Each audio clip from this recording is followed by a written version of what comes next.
Jake, happy birthday. Thank you. Yesterday, in an interview with a bunch of regional newspapers, President Obama suggested that congressional Republicans needed to do more than just say no to what the President and Democrats were proposing. They needed to present alternatives when it comes to stimulating the economy.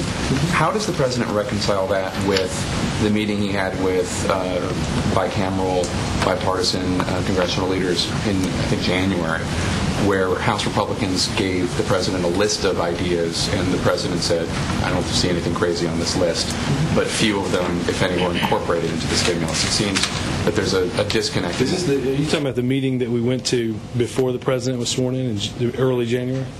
Whenever he told Congressman Cantor. We did the second or third day here at the White House. First meeting was Cantor gave him a list of things and said, and of suggestions, things they wanted to see in the stimulus. The President said, I don't see anything crazy on this list. But the Republicans say none of them were incorporated, or few of them were incorporated into the stimulus bill.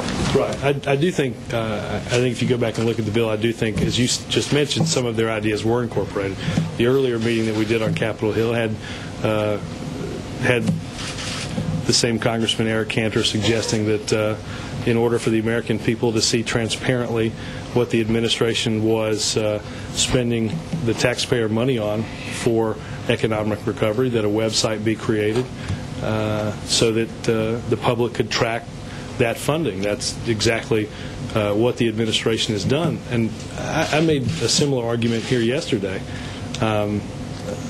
not just on recovery, but on the budget.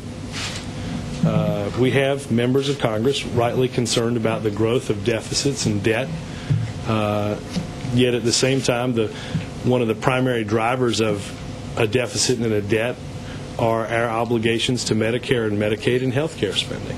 If they're concerned about the deficit, the best way to exercise that concern, if you're critical of what the administration has proposed, would be to come up with, as I said yesterday, an honest budgeting document that pays for both wars, that takes into account natural disasters or future money for economic and financial stability, and does so in a way that demonstrates clearly for the American people that you're putting this country back on a path towards fiscal responsibility and fiscal sustainability.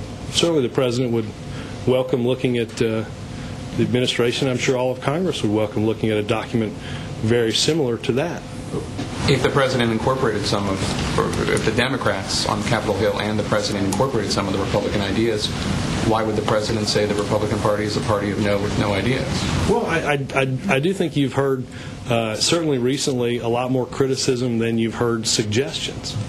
I think the obligation of anybody involved, I'll quote my friend Warren Buffett again, that he certainly made mention of the fact that Democrats and Republicans, because of the gravity of the situation and the many challenges that we face, should work together.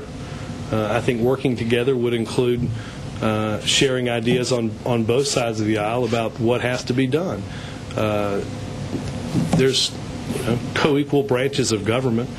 I think it's important that everybody be involved in a healthy debate about the solutions that might surround a recovery plan and how to get our economy growing for the long term.